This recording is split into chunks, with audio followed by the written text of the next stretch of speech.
जय जय शङ्कर हर हर शङ्कर जय जय शङ्कर हर हर शङ्कर जय जय शङ्कर हर हर शङ्कर जय जय शङ्कर.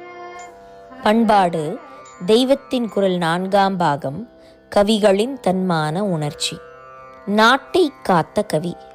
ராஜரீக ஹோதாவை பார்க்காமல் பிரதாபசிம்ஹன் குட்டிக்கவியிடம் போய் தனக்கு நல்லறிவு பிறந்து விட்டதாகவும் ஞான சூன்யமான ஸ்வயநல கோஷ்டியை நீக்கிவிட்டு விஷயமறிந்த சத்துக்களை ஆலோசகர்களாக போட்டுக்கொண்டு ஆட்சி நடத்துவதாகவும் வாக்கு கொடுத்தான்.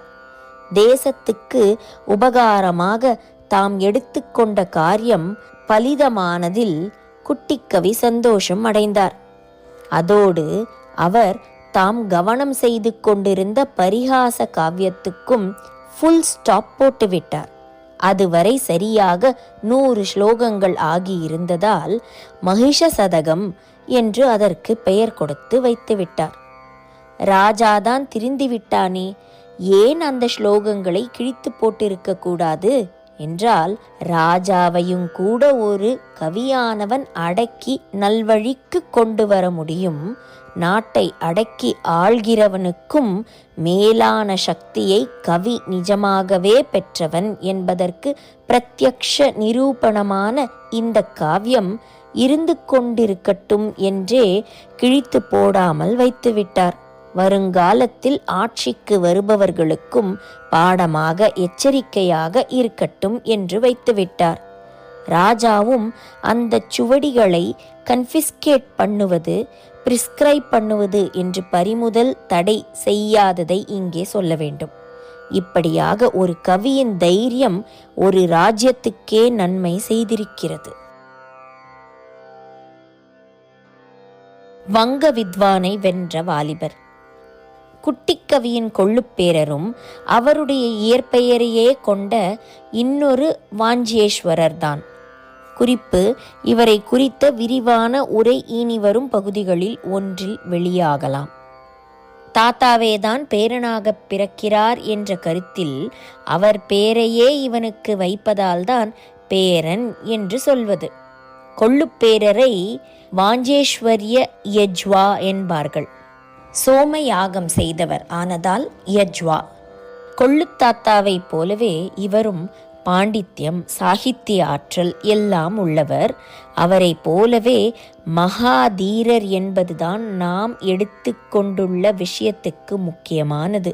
பிரபிதாமகரின் அச்சாக இவர் இருந்ததால் இவரை குட்டி சாஸ்திரியார் என்றே பொதுவில் சொல்ல ஆரம்பித்தார்கள். இவர் தம்முடைய தைரியத்தை முதலில் காட்டியது ராஜாவிடம் அல்ல, வேறொரு மகா பண்டிதரிடமே ஆகும்.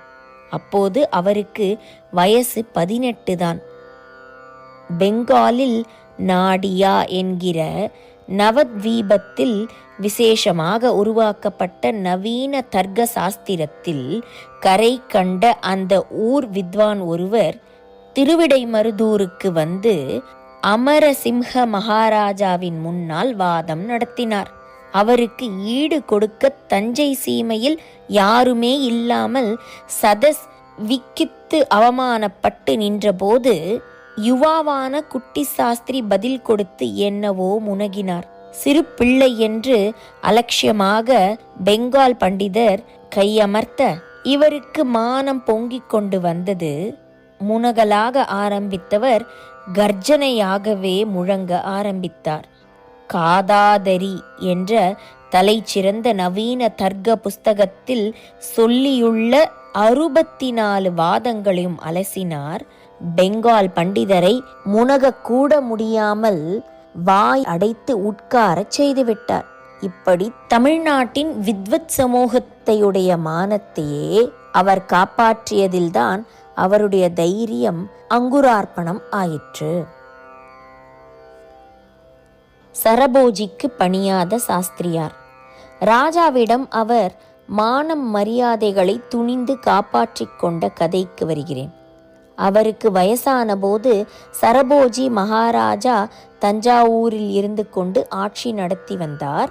அவர் தினமும் பக்கத்திலே ஒரத்த நாட்டுக்கு குதிரையின் மேல் ஆள் அனுப்பி அங்கே தாம் குடியேற்றியிருந்த சத் பிராமணர்கள் அன்றன்றும் வைதிக கர்மாக்களும் பூஜையும் முடித்து விட்டு தருகிற மந்திராட்சதையை கலெக்ட் பண்ணி கொண்டு வரச் செய்து அதை தம் சிரசில் போட்டுக்கொண்ட பிறகே போஜனம் செய்வார். இந்த பிராமணோத்தமர்களில் குட்டி சாஸ்திரிகளும் ஒருவர். அவர் கொஞ்சம் கூட லோபமில்லாமல் தீர்க்கமாக அனுஷ்டானங்கள் பண்ணுகிறவர்.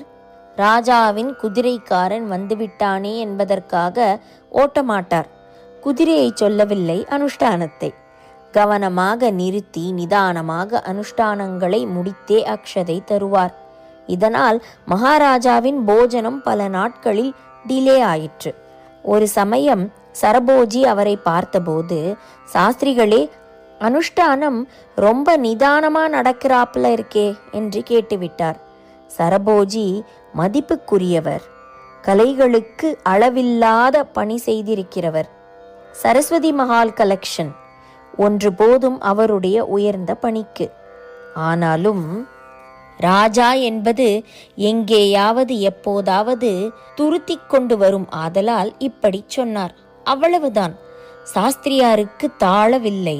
ஒரு ராஜாவுக்காக பிராமணனானவன் வேத காரியத்தையும் தேவ காரியத்தையும் அவற்றுக்கான விதிமுறைகளை ரிலாக்ஸ் செய்து பண்ணுவதா? ராஜாவுக்கே ஆசீர்வாதமாக அக்ஷதை அனுப்பி வைத்திருக்கிறவனாக வெளிப்பார்வைக்கு வைத்தாலும் அவனுக்கு ஊழியம் செய்கிற சேவகன் என்ற நிலையில்தானே நம்மை உள்ளுக்குள்ளே நினைப்பதாக தெரிகிறது என்று குன்றி மனம் வெதும்பினார். அன்றைக்கே ராவோடு ராவாக ஊரை காலி பண்ணிக்கொண்டு பெண்டாட்டியுடன் கூட கிளம்பிவிட்டார். நேரே அர்த்த ஜாமத்துக்கு திருவையாறு வந்து சேர்ந்தார். அம்பாள் தர்மசம்வர்தினியிடம் ஓடிப்போய் அப்படியே அவள் சரணத்தில் விழுந்து இப்படி தம்முடைய ஸ்வதர்மத்துக்கு பங்கம் வரும் ஹேது நேர்ந்து விட்டதற்காக கதறி முறையிட்டார். சதிபதிகள் அதோடு அப்படியே கிளம்பி நின்ற இடத்தில் நிற்காமல் மகாராஷ்டிராவுக்கு போய் சேர்ந்தார்கள். ஜெய ஜெய சங்கரா, ஹரஹர சங்கரா, மகா பெரியவா சரணம். जय जय शङ्कर हर हर शङ्कर जय जय शङ्कर हर हर शङ्कर जय जय शङ्कर।